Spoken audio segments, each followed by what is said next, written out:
The last thing Marcus Webb wrote in his journal, the night before he disappeared, was a single sentence.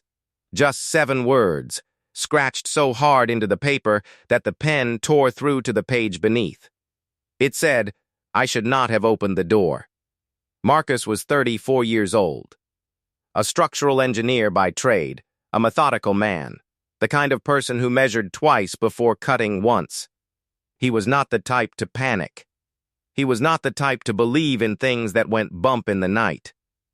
He had grown up in the Midwest, in a town so flat and unremarkable that nothing strange ever happened there. And he had carried that no-nonsense practicality with him his whole life. His ex-wife, Rachel, said it was his best quality. His therapist, Dr. Linda Farrow, said it was also his worst.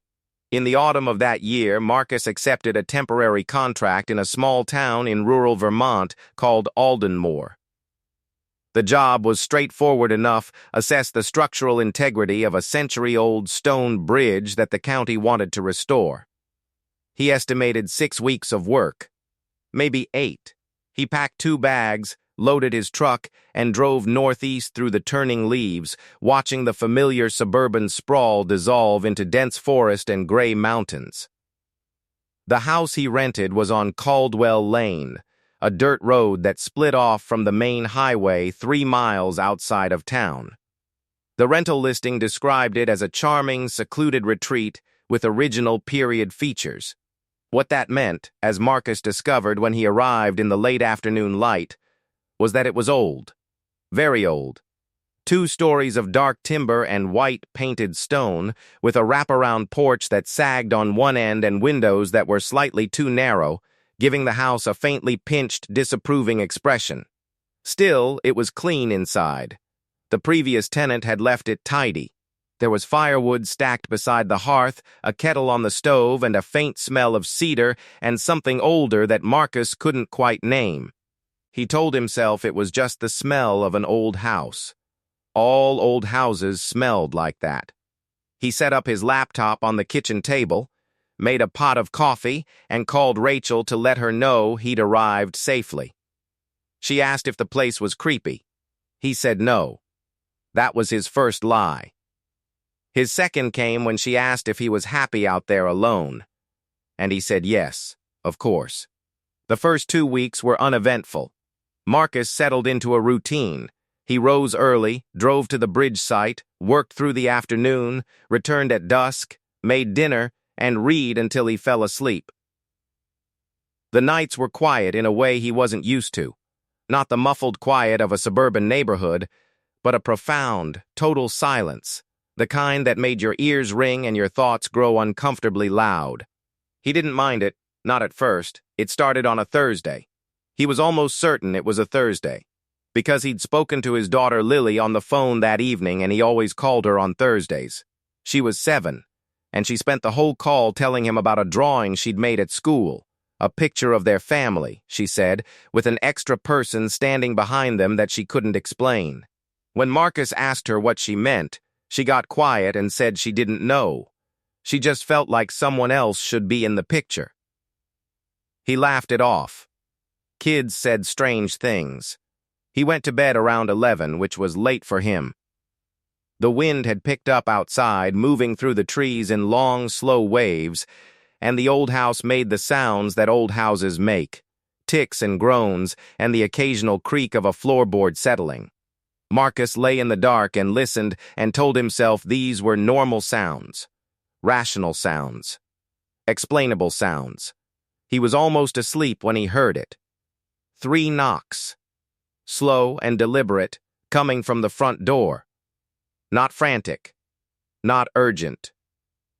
3 measured beats, evenly spaced, like someone who had all the time in the world. Marcus lay still for a moment. His first thought was that it was a neighbor, though the nearest house was over a mile away. His second thought was that it was an animal, something large enough to bump against the door in the dark. He checked his phone. It was 3:04 in the morning. He got up, put on his sweatshirt, walked to the top of the stairs and listened. Nothing. No sound at all now, just the wind and the trees and the ringing silence beneath it all. He stood there for 2 full minutes, then went back to bed and eventually fell asleep. In the morning he told himself he'd dreamed it. But on Friday night, it happened again. 3 knocks, 3 a.m., same slow and patient rhythm. This time, Marcus got to the door. He stood with his hand on the knob for a long moment. Then he turned on the porch light, which flickered once before it caught, and he looked through the small window beside the door. Nothing. The porch was empty. The dirt road beyond it was dark and still. The tree line stood black against the slightly lighter black of the sky, and nothing moved anywhere within the pale reach of the porch light. He opened the door. Cold air flooded in, and with it the smell of pine resin and damp earth and something else, something faintly sweet and chemical, like flowers left too long in a vase.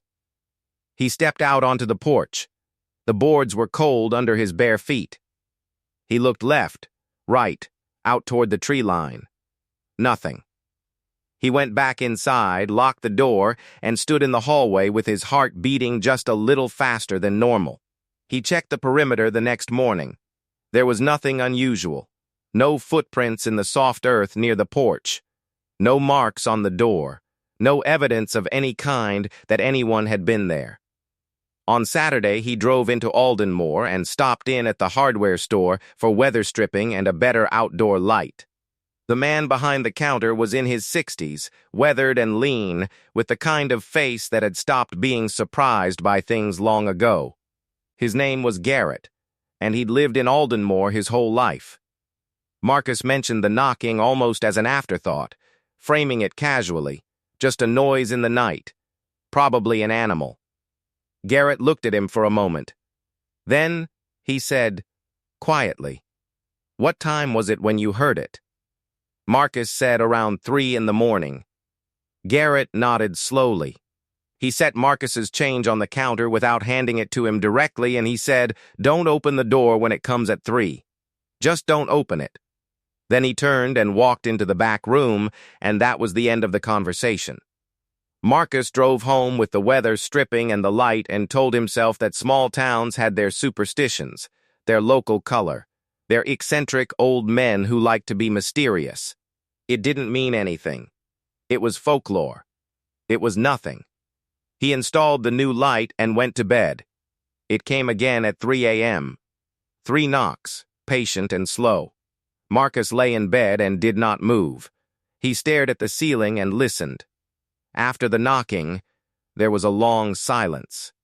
Then, very faintly, he heard something that made his blood go cold. Breathing. Or what sounded like breathing. A slow, low exhalation from just outside the door, the sound of something large drawing air into itself and letting it go. It lasted perhaps 10 seconds. Then, it stopped. And then, there was silence. Marcus did not sleep again that night. He began researching the house the next day.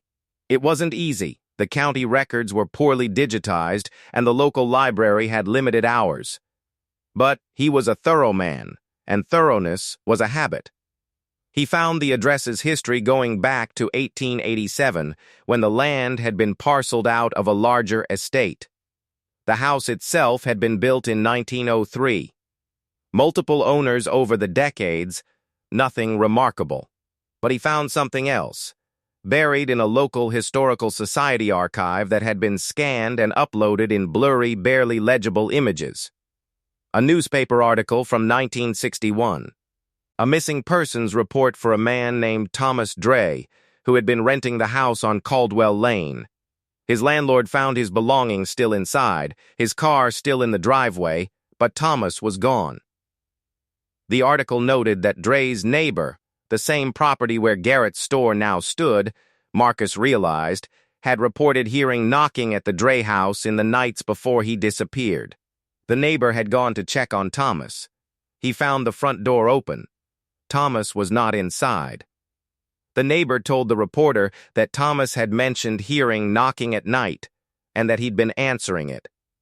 Marcus sat with that article for a long time. He called the landlord that afternoon, a disinterested woman in Burlington who managed the property remotely, and asked her, as neutrally as he could, about the history of the house. She was evasive in the practiced way of people who know something they'd rather not say. She told him it was an old house, all old houses had history, was there a maintenance issue she could help with? Marcus said no, and thanked her, and hung up. That night he set up his laptop on the kitchen table facing the front door. He pointed his phone camera at the door on a stand.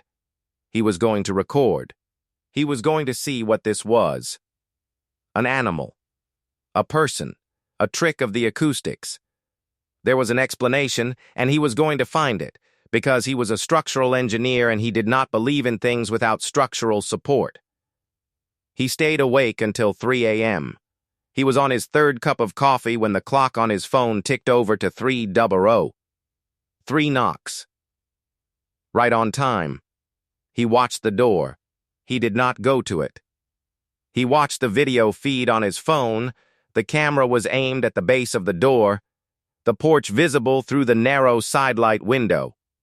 The porch light was on. There was nothing on the porch.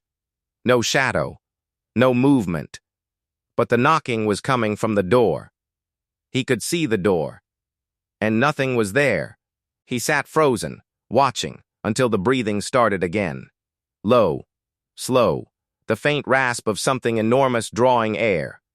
His phone sat on the table, pointing at the door, and the screen showed him an empty porch in yellow light. Then, the door handle moved. Just slightly. Just enough. The old brass knob turned a fraction of an inch, caught on the lock, and held. It turned back, and then there was nothing. Just stillness. Just the night pressing against the walls of the house. Marcus looked at the camera footage the next morning. The knocking was audible on the recording. The breathing was audible on the recording. And the door handle, he could see it, clear as day, it moved. It turned and held, and turned back. But there was nothing on the porch. In every frame of the footage, the porch was empty. He should have left. He knew that. Looking back, and there would be looking back, there would be a great deal of it, he knew that the moment he saw that door handle move, the rational response was to pack his bags, drive to the nearest motel, and call his landlord in the morning. The job was not worth this. No job was worth this. But Marcus had always had a particular stubbornness about unfinished things. A particular refusal to let a problem beat him. He'd finished his father's marathon the year after his father died, running all 26 miles with a broken blister and a grief that sat in his chest like a stone. He'd finished his marriage, too, long past the point where finishing it served anyone. He did not like to leave things undone. And he told himself, he kept telling himself that there was an explanation. That whatever he was experiencing had a physical, measurable cause. The knocking could be the house expanding and contracting in the cold. The breathing could be wind moving through the eaves in a specific way. The door handle could have been a trick of the light, a shadow. His exhausted mind constructing movement, where there was none. So he stayed. And on the 8th night, on a Tuesday at 3 a.m, the knocking came again. 3 knocks. Patient. Slow. And Marcus Webb opened the door. He did not mean to. That was the thing he would write later, in the journal, in the pages before that last 7-word sentence. He wrote, "I don't know why I opened it. I had decided not to. I had my hand on the knob and I thought, I am not going to open this. And then I opened it. The porch was empty. The light was on. The road was dark and still. But the smell was there. That sweet, chemical smell he had noticed before, stronger now, thick enough to taste on the back of the throat. And the cold was deeper than the night temperature warranted. A cold that was directional, that came from the porch and not from the air. As if the porch itself were the source of it. Marcus stood in the doorway and looked out. His eyes moved to the tree line, which was 50 yards away across the dry autumn grass. And in the dark between the trees, he saw something. Or rather, he saw the absence of something. A place in the darkness where the darkness was different, where it was deeper and more absolute. A shape that was defined not by what it was, but by what it displaced. It was large. That was the first thing his brain processed. It was very large, larger than a person, taller than the trees around it, and yet it was standing there, in the space between the trees, and the trees were not bending. It was not touching anything. It was simply present, standing in the darkness as if it had been standing there for a very long time. Marcus could not move. He understood later that this was not fear, or not only fear, it was something more complete than fear. Something that operated below the level of thought. His body simply stopped. His legs did not respond. His hands, gripping the doorframe, would not let go. And the shape in the trees moved. Not toward him. It did not rush forward or surge out of the darkness. It moved the way a very large animal moves when it is in no hurry, deliberately, with an absolute confidence in its own presence. It shifted from one position to another, and in doing so it crossed the edge of the tree line and was briefly partially visible in the spill of the porch light. Marcus would spend weeks afterward trying to describe what he saw in that moment. The words kept failing him. In his journal he wrote, and crossed out, and wrote again. The closest he came was this. It was like looking at something that was not in the same place as the light.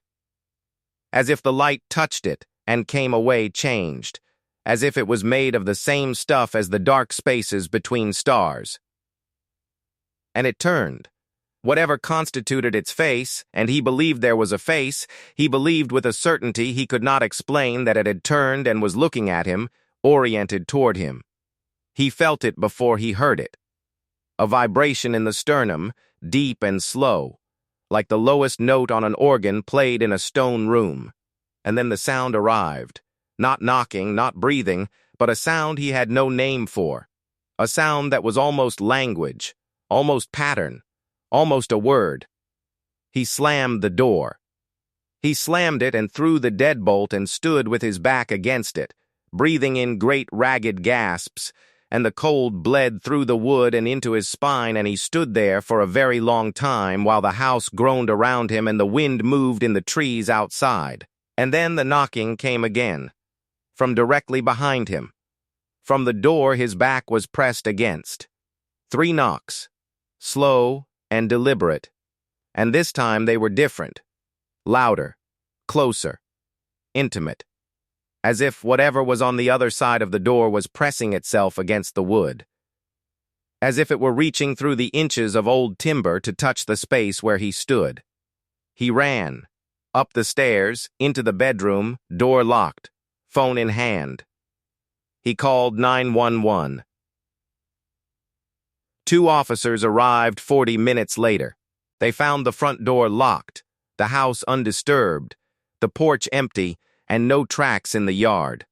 They walked the tree line with flashlights and found nothing.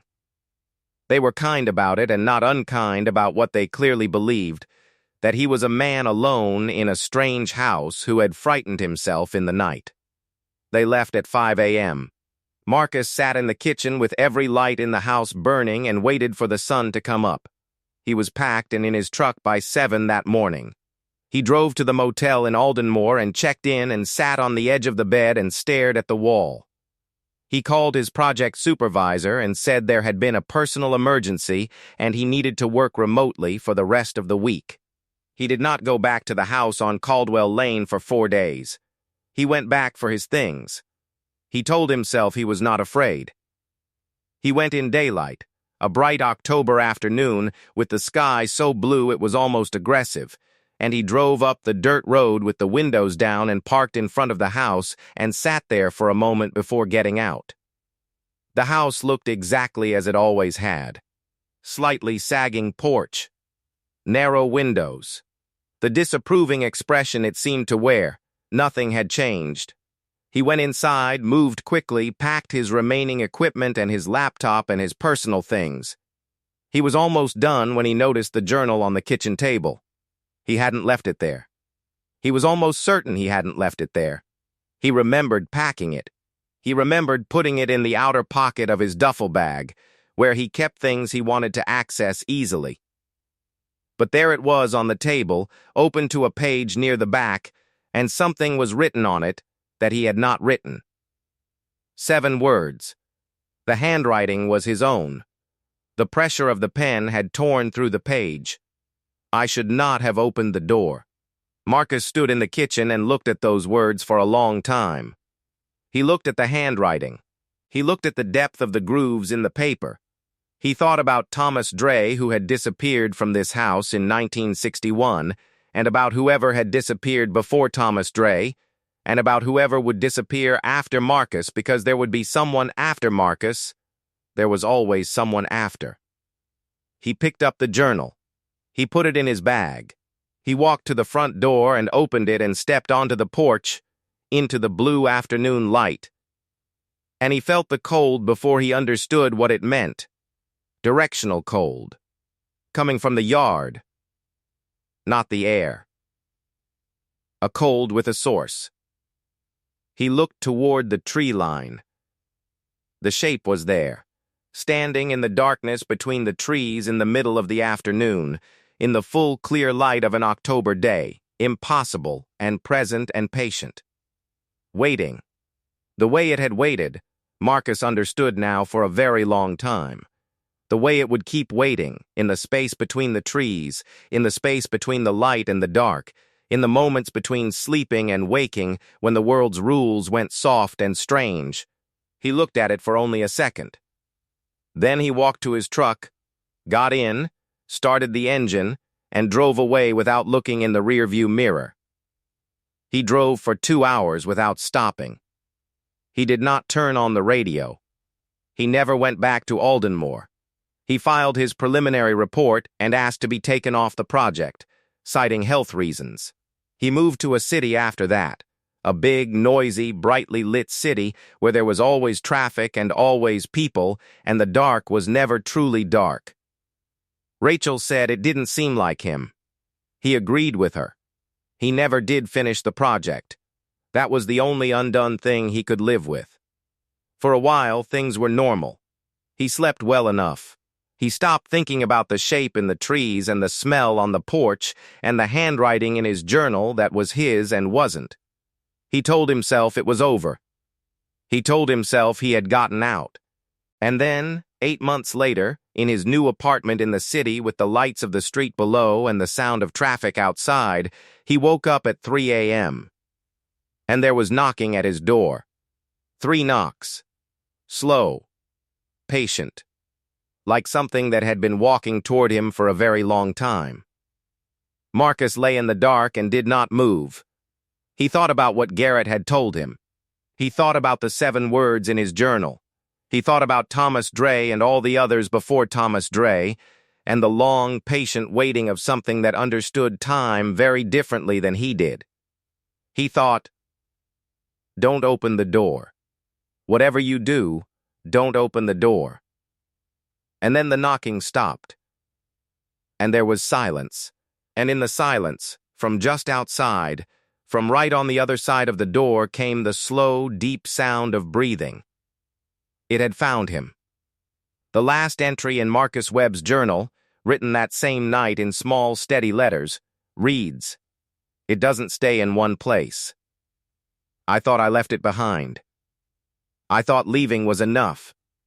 I understand now. You don't get to leave. It lets you go, for a while, but that isn't leaving. That's just it deciding how long to wait. And the waiting is part of it. The waiting is the point. Because the longer it waits, the more you think it's over. And the more you think it's over, the more you want to believe that if you just open the door, you'll find nothing there. Just the empty hallway. Just the light. Just proof that it was never real. That you can go back to your life and stop fearing the dark. And that's when you open the door. His neighbor reported not seeing him for 5 days before she called the building manager. The apartment was undisturbed. His phone was on the kitchen table. The front door was unlocked.